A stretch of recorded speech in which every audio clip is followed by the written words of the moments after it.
नमस्कार, आप देख रहे हैं न्यूज़ वन इंडिया। मैं हूं आपके साथ सपना शर्मा। दिल्ली से खबर है जहां 15 से ज्यादा द्विपक्षीय बैठक करेंगे प्रधानमंत्री नरेंद्र मोदी। ये सूत्र के हवाले से बड़ी खबर निकलकर सामने आ रही है।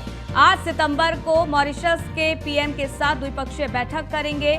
बांग्लादेश और अमेरिका के नेता के साथ भी द्विपक्षीय बैठक करते प्रधानमंत्री नरेंद्र मोदी नजर आने वाले हैं। 9 सितंबर को ब्रिटेन के पीएम और जापान के नेताओं के साथ द्विपक्षीय बैठक करेंगे। जर्मनी और इटली के नेताओं के साथ भी प्रधानमंत्री नरेंद्र मोदी द्विपक्षीय बैठक करने वाले हैं। ये सूत्र के हवाले से बड़ी खबर निकलकर सामने आ रही है। 10 सितंबर को फ्रांस के राष्ट्रपति मैक्रो के साथ आपको बता दें कि यहां पर वर्किंग लंच मीटिंग भी होगी। कनाडा के साथ एक अलग बैठक करेंगे पीएम मोदी। कोमोरोस, तुर्की, संयुक्त अरब अमीरात के साथ द्विपक्षीय बैठक यहां पर होगी। दक्षिण कोरिया, ब्राजील और नाइजीरिया के साथ द्विपक्षीय बैठक करेंगे प्रधानमंत्री नरेंद्र मोदी। तो ये सूत्र के हवाले से बड़ी खबर निकलकर सामने आ रही है, जहां तमाम नेताओं के साथ द्विपक्षीय बैठक करते प्रधानमंत्री नरेंद्र मोदी नजर आने वाले हैं। 15 से ज्यादा ये द्विपक्षीय बैठक होगी। 8 सितंबर की बात कर ली जाए, मॉरिशस के पीएम के साथ द्विपक्षीय बैठक करेंगे पीएम मोदी। ये सूत्र के हवाले से खबर है। बांग्लादेश और अमेरिका के नेता के साथ भी द्विपक्षीय बैठक करते प्रधानमंत्री नरेंद्र मोदी नजर आने वाले हैं। 9 सितंबर को ब्रिटेन के पीएम और जापान के नेताओं के साथ द्विपक्षीय बैठक करेंगे। दिल्ली से खबर है जहां पीएम मोदी ने G20 से पहले खास वीडियो को शेयर किया है। पीएम मोदी ने सोशल मीडिया वीडियो मैसेज के जरिए यहां पर G20 समिट में आने वाले राष्ट्रीय अध्यक्षों के स्वागत में वीडियो जारी किया है।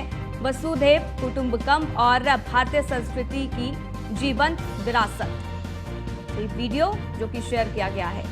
G20 समिट में आने वाले राष्ट्रीय अध्यक्षों के स्वागत में ये वीडियो जारी किया गया। वसुधैव कुटुंबकम और भारतीय संस्कृति की जीवंत विरासत।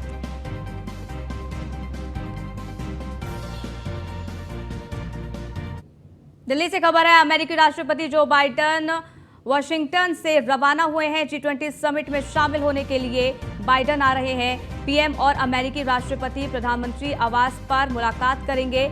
इसके बाद जो बाइडेन पीएम मोदी के साथ रात्रि भोजन भी करेंगे। दोनों नेताओं के बीच आज होगी द्विपक्षीय बैठक। फ्रांस के राष्ट्रपति इमैनुअल मैक्रो भी इस दौरान दिल्ली आएंगे।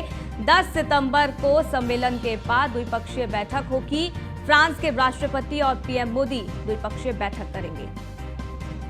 तो क्या कुछ स्केड्यूल है, उसकी लगातार जानकारी आपको दे रहे हैं। जो बाइडेन आज आने वाले हैं, उनका स्वागत किया जाएगा प्रधानमंत्री नरेंद्र मोदी के साथ। वो डिनर करने वाले हैं, ये भी जानकारी है। 10 सितंबर को सम्मेलन के बाद द्विपक्षीय बैठक होगी। फ्रांस के राष्ट्रपति और पीएम मोदी की ये द्विपक्षीय बैठक होने वाली है।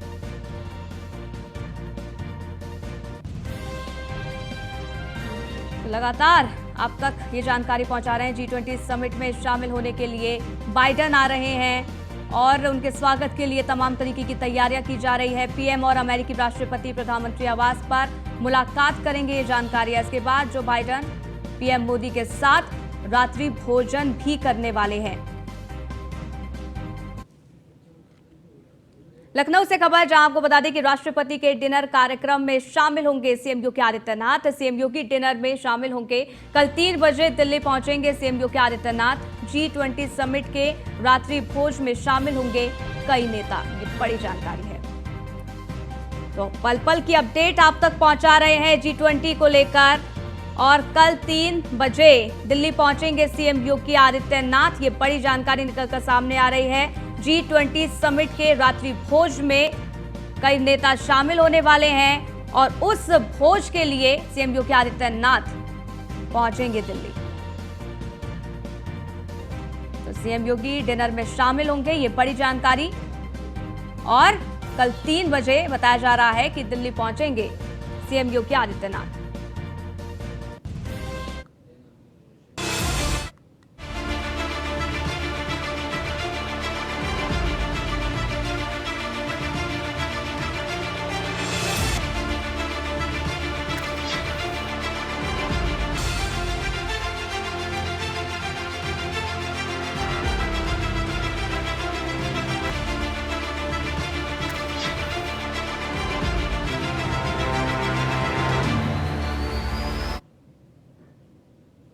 तो वहीं घोसी उपचुनाव की मतगणना जारी है। 8वें राउंड का रुझान सामने आ चुका है। सुधाकर सिंह ने यहां पर बढ़त बनाई है। सुधाकर सिंह को 29,030 वोट मिले हैं। दारा सिंह चौहान की बात कर ली जाए तो 22,145 वोट उनको मिले हैं। सुधाकर सिंह 6,885 वोटों से लगातार आगे की तरफ बढ़ते नजर आ रहे हैं। तो यहां पर हर राउंड में लगातार जितने भी राउंड फिलहाल हुए हैं, सुधाकर सिंह बढ़त बनाते नजर आ रहे हैं। और यहां पर कहीं एक तरफ सपा को पूरी उम्मीद है कि अब सुधाकर सिंह जीतेंगे, तो वहीं बीजेपी की तरफ से ये कहा गया है कि अभी थोड़ा इंतजार करने की जरूरत है, क्योंकि ये शुरुआती रुझान है। लेकिन धीरे धीरे तस्वीरें लगातार क्लियर होती रहेंगी और लगातार जो रुझान है वो सामने आ रहे हैं।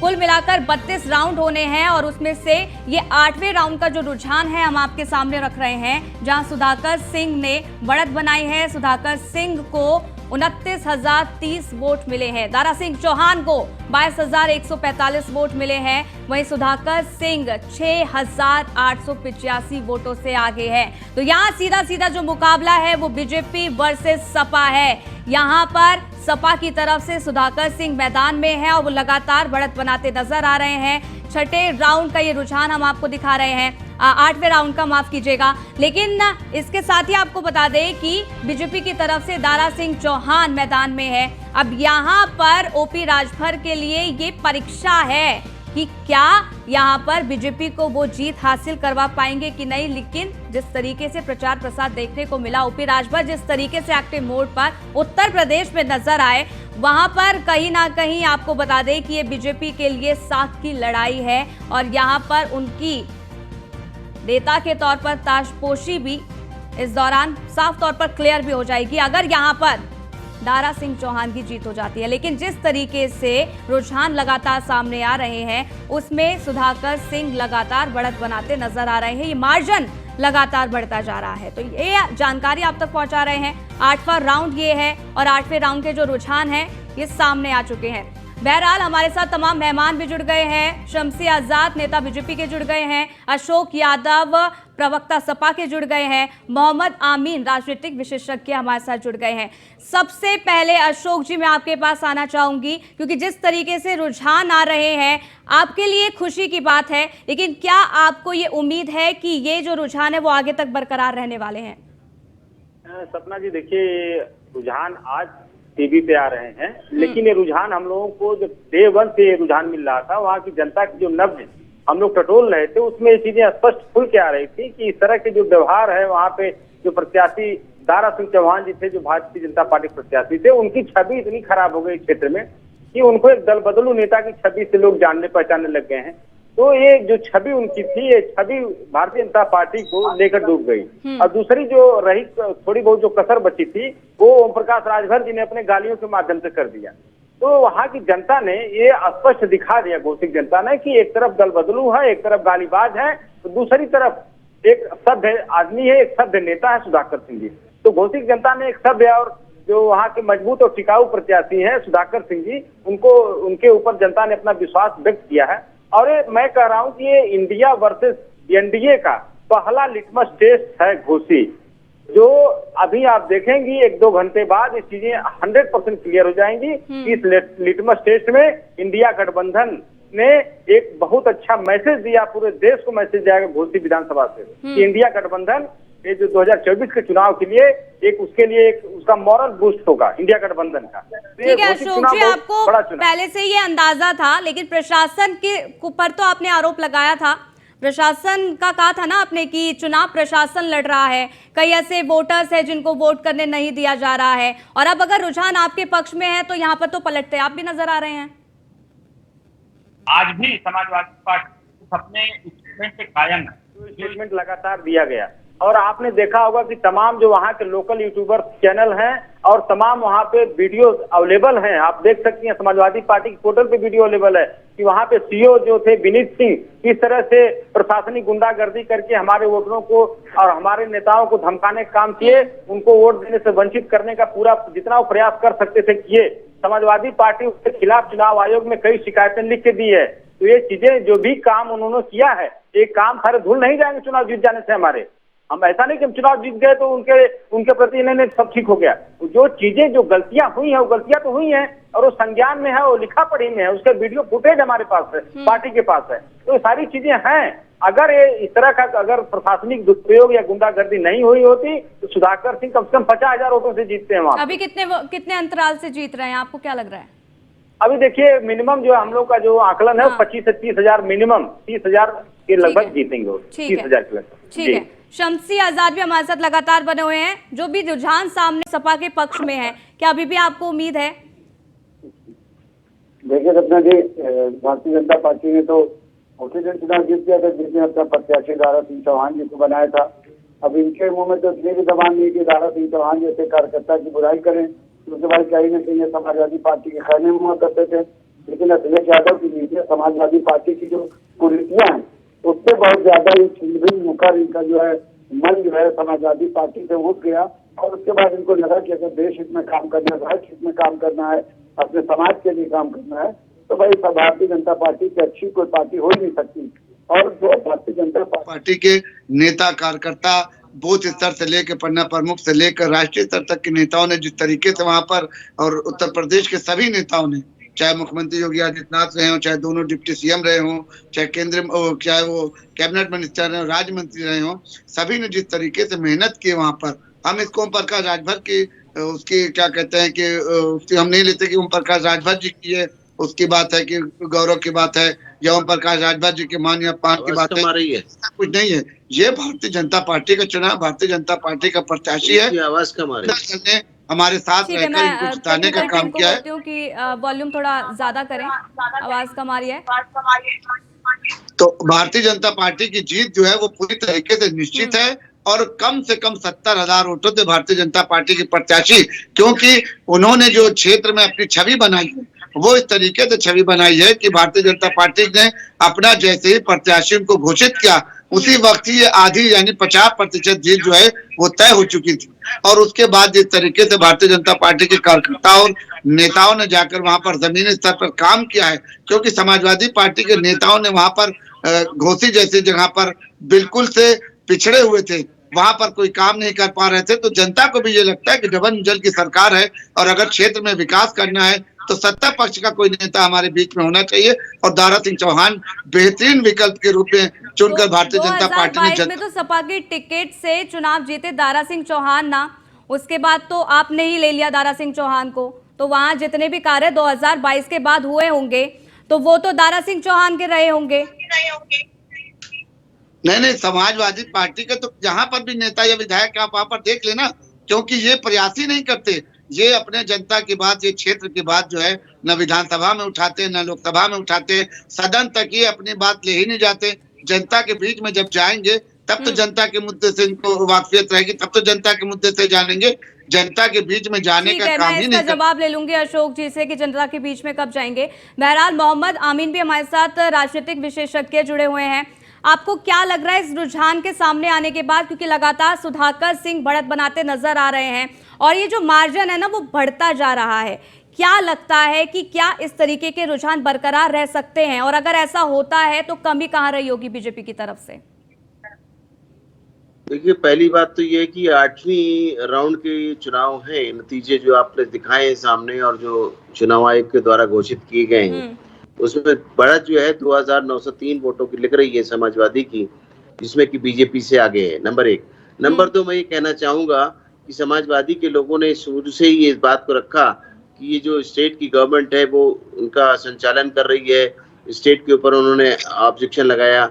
नंबर 2, उसके बाद उन्होंने कहा कि जो इलेक्शन कमीशन है, इलेक्शन कमीशन भी इनके जो है न्याय नहीं दे रहा है। लेकिन मैंने इस बात को पहले भी कहा था डिबेट में, इसी घोसी वाली डिबेट में मैंने कहा था भाई ऐसा है कि आपके आगे जो इलेक्शन कमीशन है निष्पक्ष चुनाव कराता है और आपको कंप्लेंट देनी चाहिए। अभी इस बात को जिक्र कर रहे थे कि इन्होंने कंप्लेंट दी है और उनकी रिकॉर्डिंग भी है। तो ऐसा नहीं इलेक्शन कमीशन का संज्ञान लेगा। जहां तक सवाल इस बात का है बीजेपी का, हमेशा आप देखेंगी कि जो स्टेट में बाई इलेक्शंस होते हैं उसमें स्टेट की पार्टी जो भी रूलिंग होती है उसको एज मिलता है, यानी वो जीतने ज्यादातर जीतती है पार्टियां। अभी आप देख रही हैं उत्तरांचल में भी जो है वो बीजेपी की पार्टी है और उनका कैंडिडेट आगे है। अब यहाँ पर ये देखना पड़ेगा कि जो इमेज है दारा सिंह की, ये इमेज क्या है, कैसी है, क्योंकि इससे पहले वो समाजवादी पार्टी के कैंडिडेट थे और वापस आए। लेकिन यहाँ पर बड़बोलापन जो देखने को मिला, वो जो इनके इंचार्ज थे जिन्होंने कहा इस तरह की बातें, उससे भी जनता आहत होती है और होने के बाद वो अपना रुख बदल लेती है कि जो दारा सिंह के लिए उन्होंने कहा इस तरह की बातें की, तो दारा सिंह ने भी छोड़ा पब्लिक का साथ। देखिए, जनता ही जिताती है, जनता ही नेता बनाती है। तो जनता ने ही उनको चुना था समाजवादी के टाइम में, जबकि समाजवादी का टाइम खराब था और बीजेपी का अच्छा था, वो शासित पार्टी थी और फिर भी दोबारा सत्ता में आई। तो दारा सिंह ने जो वादे किए थे, उन्होंने जनता को साथ छोड़ दिया। तो मैं समझता हूं कि जनता ने भी उनका साथ छोड़ दिया होगा और इसलिए इसमें बीजेपी का ज्यादा रोल नहीं होगा। इसमें देखना हो कैंडिडेट की क्या हालत है, कैंडिडेट ने किस तरह क्षेत्र में काम किया और उन्होंने अपना किस तरह नाम किया। और उनके जो सपोर्टर थे, ओपी राजभर की जो बात आप कर रही हैं, तो उन्होंने बहुत बड़ी बड़ी बातें की और बहुत ऊंचाई से बातें की। इस तरह की ओछी बातें नहीं करना चाहिए कि जनता उनके हाथ में है। वो ऐसी बातें कर रहे थे प्रचार में कि शायद जनता उनकी गुलाम है। आज जनता किसी की गुलाम नहीं, किसी पार्टी की गुलाम नहीं है, क्लियर कट है। जनता अपना हित देखती है, जनता को क्या देने वाला है नेता, किस तरह देगा, क्या सकता है, जनता समझती है इस बात को और जनता अपने हिसाब से वोट देती है। जनता को ये मत समझिए जस्ट फॉर ग्रांटेड कि जनता जो है हमारी है, चाहे वो बीजेपी हो, चाहे वो समाजवादी हो या कोई और दल हो। हमेशा जनता को सम्मान चाहिए, जो जनता को सम्मान देगा उसको जनता सम्मान देती है और अपना नेता चुनती है। इसमें कोई बड़ी बात नहीं है कि आज ये जो सीट है, अभी तो ये 8वां चुनाव का राउंड चल रहा है और बहुत ही आई थिंक 10 या 11 राउंड के बाद खत्म हो जाएगा। तो मैं समझता हूँ कि जो इलेक्शन है ये इनके पक्ष में जाता हुआ मुझे दिख रहा है। लेकिन उत्तरांचल की जो सीट है वहां पर बीजेपी के पक्ष में जाती हुई नजर आ रही है, क्योंकि वहां पर उत्तरांचल में काफी लंबा मार्जिन है। यहाँ पर तो ज्यादा अच्छा मार्जिन नहीं है, लेकिन कम वोटों से, लेकिन जीत समझता हूँ कि सपा की तरफ जान बढ़ रही है जी अभी तक। ठीक है, शमशी जी, उनके सभी सवालों के जवाब दीजिए। और इसके साथ ही एक सवाल मेरे पास ये भी है कि यहाँ पर अगर बीजेपी की तरफ से जो प्रत्याशी आपने उतारा है दारा सिंह चौहान, अगर हार यहाँ पर हो जाती है तो फिर आप इसका जिम्मेदार किसको ठहराएंगे? आपको क्या लगता है कि बीजेपी की तरफ से कहाँ कमी रही होगी? क्योंकि फिलहाल ये 8वां राउंड है जो कि चल रहा है और लगातार सुधाकर सिंह जो है वो मार्जिन से आगे बढ़ते नजर आ रहे हैं। जी, बहुत बड़ा अंतर अभी इन्होंने नहीं अचीव किया ना, बहुत बड़े अंतर से आगे चल रहे हैं और भारतीय जनता पार्टी ने अभी कहीं से हार नहीं मानी है। और उम्मीद यही है कि जब आप वक्त आएगा, जब वो घोषणा की जाएगी, तब आप देखेंगे तो यही घोषणा की जाएगी कि भारतीय जनता पार्टी के प्रत्याशी दारा सिंह चौहान कम से कम 50 से 60,000 वोटों से जीतेंगे। तो अभी तो ये कहना गलत है कि भारतीय जनता पार्टी ने कहाँ गलती की है, कहाँ क्या किया है। हाँ, समाजवादी पार्टी ने गलती जरूर की है कि सुधाकर सिंह को प्रत्याशी बनाया है और सुधाकर सिंह के खाने में बहुत पहले तो नाराजगी थी कि 2022 में क्यों नहीं इतने अच्छे प्रत्याशी थे, तो 2022 में क्यों नहीं समाजवादी पार्टी ने उनको प्रत्याशी बनाया। और उनके खाने में जिला स्तर पर काफी विरोध है, वहाँ पे संगठन जो है वो काफी समाजवादी पार्टी के काफी विरोध में था। इस वजह से जो अंदरूनी खैमा है वो समाजवादी पार्टी के प्रत्याशी को लेकर काफी नाराजगी है, जिसकी वजह से काफी वोट उनका जो है भारतीय जनता पार्टी के साथ गया।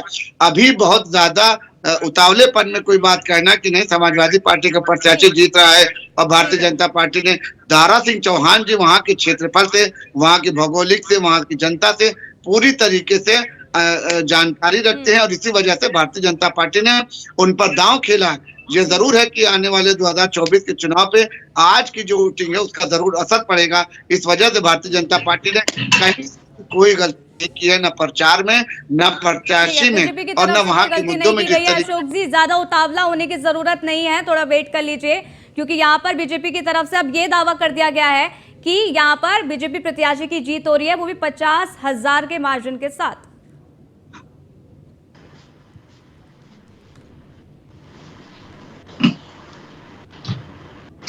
साबित हो जाएगा कि जनता का टेस्ट क्या है। जनता एक दल बदलू को लाइक करती है, एक बाहरी को लाइक करती है। दरअसल दारा सिंह चौहान घोसी के नहीं है, तो ये वहाँ के स्थानीय मुद्दा बहुत बड़ा मुद्दा बना था कि बाहरी बनाम स्थानीय।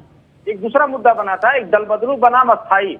ये एक दल बदलू है, एक तरफ अस्थायी आदमी है जो 24 घंटा 7 दिन जनता के बीच रहने वाले हमारे प्रत्याशी। अब तो तो इस तरह के चुनाव, रह गई बात तो प्रकाश राजभर और दारा सिंह जी की, ये जो प्रकाश राजभर का जो राजनीतिक ट्रेंड है, जो राजनीति करने का जो तरीका उनका है, वो धीरे धीरे आप देखेंगे कि उनको जो सिम्बायोसिस, जो जिसको सहजीवी कहते हैं, एक सहजीवी पैटर्न से उनको परजीवी पैटर्न की तरफ ले जा रहा है। अब वो पहले क्या थे, वो प्रकाश राजभर जी की अपने समाज के वोटों को डाइवर्ट करा देते थे, इसके साथ जाते थे, लेकिन जो स्थिति आती है जो प्रकाश राजभर की है, घोसी में मैंने देखा कि वहाँ पे जो राजभर बस्तियों में बाकायदे होर्डिंग लगाई गई, जो प्रकाश राजभर के और उनके बेटों का आना वर्जित है।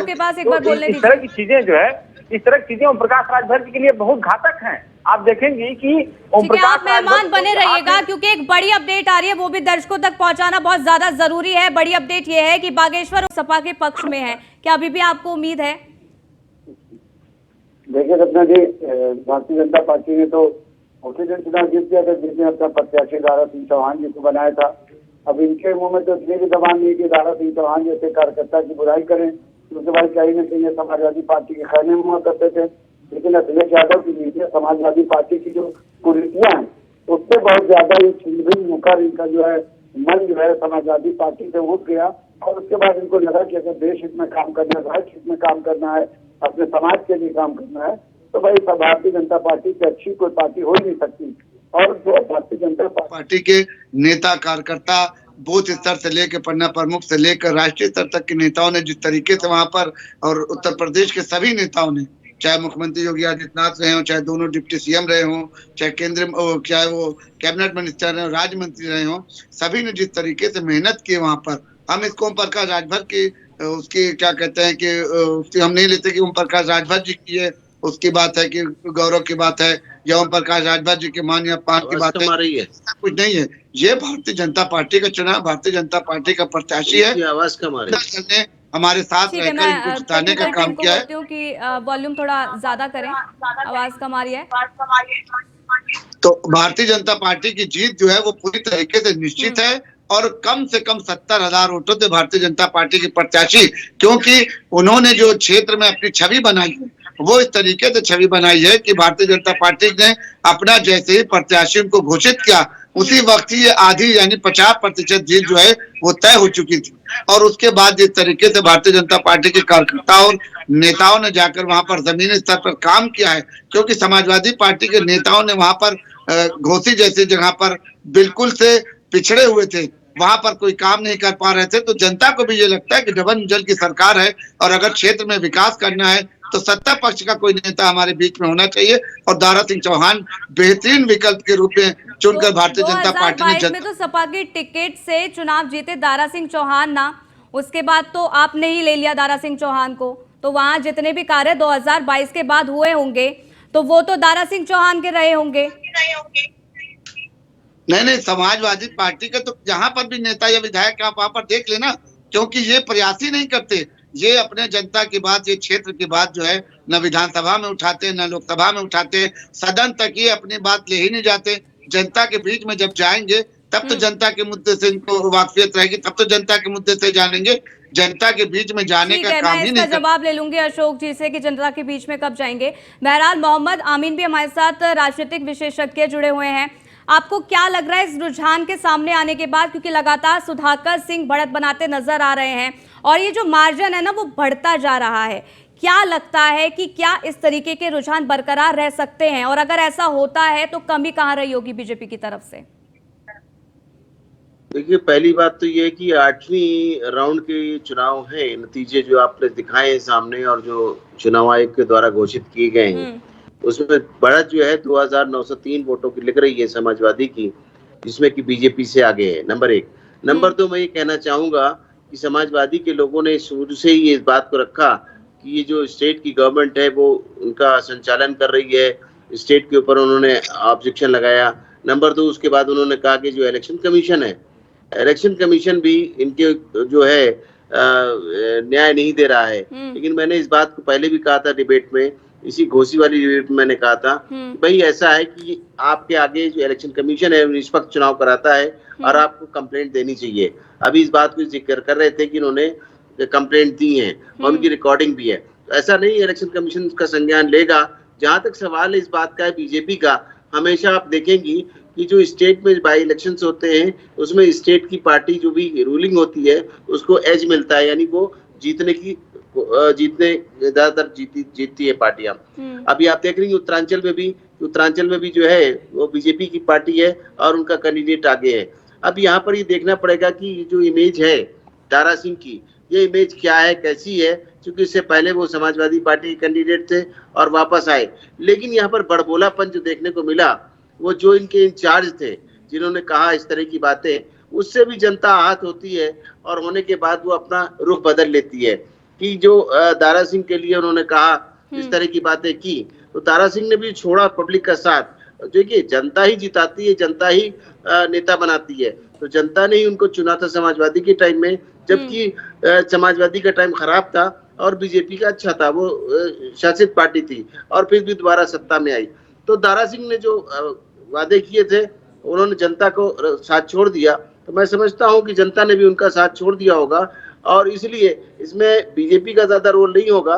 इसमें देखना होगा कैंडिडेट की क्या हालत है, कैंडिडेट ने किस तरह क्षेत्र में काम किया और उन्होंने अपना किस तरह नाम किया, और उनके जो सपोर्टर थे वो भी राजभर की जो बात आप कर रही हैं, तो उन्होंने बहुत बड़ी बड़ी बातें की और बहुत ऊंचाई से बातें की। इस तरह की ओछी बातें नहीं करना चाहिए कि जनता उनके हाथ में है। वो ऐसी बातें कर रहे थे प्रचार में कि शायद जनता उनकी गुलाम है।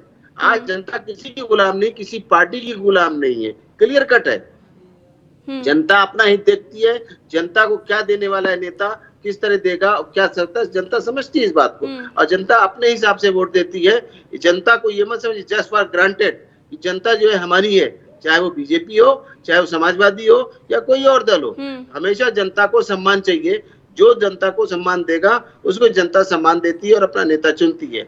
इसमें कोई बड़ी बात नहीं है कि आज ये जो सीट है, अभी तो ये 8वां चुनाव का राउंड चल रहा है और बहुत ही आई थिंक 10 या 11 राउंड के बाद खत्म हो जाएगा।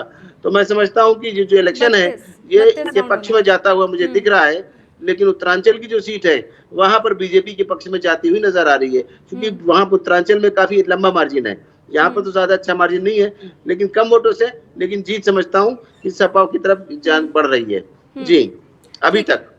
ठीक है शमशी जी, उनके सभी सवालों के जवाब दीजिए। और इसके साथ ही एक सवाल मेरे पास ये भी है कि यहाँ पर अगर बीजेपी की तरफ से जो प्रत्याशी आपने उतारा है दारा सिंह चौहान, अगर हार यहाँ पर हो जाती है तो फिर आप इसका जिम्मेदार किसको ठहराएंगे? आपको क्या लगता है कि बीजेपी की तरफ से कहाँ कमी रही होगी? क्योंकि फिलहाल ये 8वां राउंड है जो कि चल रहा है और लगातार सुधाकर सिंह जो है वो मार्जिन से आगे बढ़ते नजर आ रहे हैं। जी बहुत बड़ा अंतर अभी इन्होंने नहीं अचीव किया है ना, बहुत बड़े अंतर से आगे चल रहे हैं और भारतीय जनता पार्टी ने अभी कहीं से हार नहीं मानी है और उम्मीद यही है कि जब आप वक्त आएगा, जब वो घोषणा की जाएगी, तब आप देखेंगे तो यही घोषणा की जाएगी कि भारतीय जनता पार्टी के प्रत्याशी दारा सिंह चौहान कम से कम 50 से 60,000 वोटों से जीतेंगे। तो अभी तो ये कहना गलत है कि भारतीय जनता पार्टी ने कहाँ गलती की है, कहाँ क्या किया है।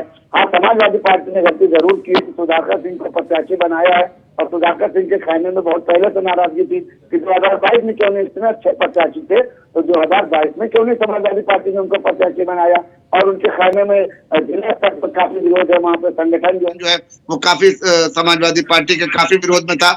इस वजह से जो अंदरूनी खैमा है वो समाजवादी पार्टी के प्रत्याशी को लेकर काफी नाराजगी है, जिसकी वजह से काफी वोट उनका जो है भारतीय जनता पार्टी के साथ गया है।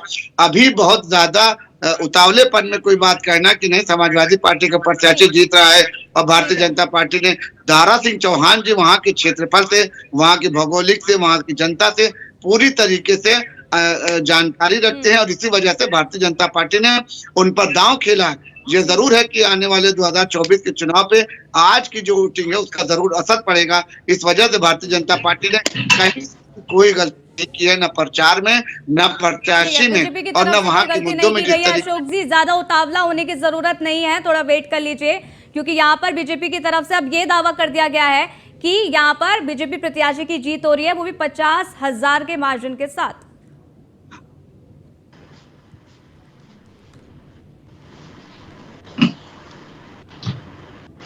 साबित हो जाएगा कि जनता का टेस्ट क्या है। जनता एक दल बदलू को लाइक करती है, एक बाहरी को लाइक करती है। दरअसल दारा सिंह चौहान घोषी के नहीं है, तो वहाँ के स्थानीय मुद्दा बहुत बड़ा मुद्दा बना था कि बाहरी बनाम स्थानीय, एक दूसरा मुद्दा बना था, एक दल बदलू बनाम अस्थाई।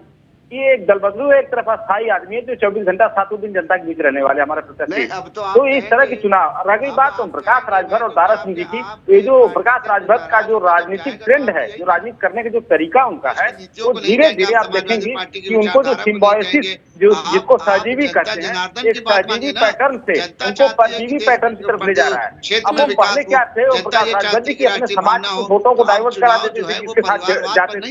लेकिन जो स्थिति आती है ओम प्रकाश राजभर की है, घोसी में मैंने देखा कि वहाँ पे जो राजभर बस्तियों में बाकायदे होर्डिंग लगाई गई कि ओम प्रकाश राजभर के और उनके बेटों का आना वर्जित है। इस तरह की चीजें जो है, इस तरह की चीजें ओम प्रकाश राजभर जी के लिए बहुत घातक हैं। आप देखेंगे कि ओम प्रकाश आप मेहमान बने रहिएगा, क्योंकि एक बड़ी अपडेट आ रही है, वो भी दर्शकों तक पहुंचाना बहुत ज्यादा जरूरी है। बड़ी अपडेट ये है कि बागेश्वर चुनाव की काउंटिंग जारी है। 9वें राउंड का रुझान सामने आ गया है। बीजेपी प्रत्याशी पार्वती दास आगे चल रही हैं। पार्वती दास को 23,420 मत मिले हैं। बसंत कुमार की बात कर ली जाए तो उनको 21,159 वोट मिले हैं। पार्वती दास 2,261 वोटों से आगे है। कांग्रेस प्रत्याशी बसंत कुमार फिलहाल पीछे चल रहे हैं। तो बागेश्वर का ये रुझान हम आपको बता रहे हैं। 9वें राउंड का जो रुझान है वो सामने आ गया है और यहाँ पर बीजेपी प्रत्याशी जो है वो लगातार बढ़त बनाती नजर आ रही है। हालांकि पहले 1-2 रुझानों में बसंत कुमार ने जरूर बढ़त बनाई थी, लेकिन उसके बाद यहाँ पर तीसरे राउंड में यहाँ पर बीजेपी के जो प्रत्याशी हैं वो बढ़त बनाती लगातार अब नजर आ रही हैं। इस बुलेटिन में फिलहाल के लिए बस इतना, रुकेंगे एक छोटे से ब्रेक के लिए। देखते रहिए न्यूज़ 1 इंडिया।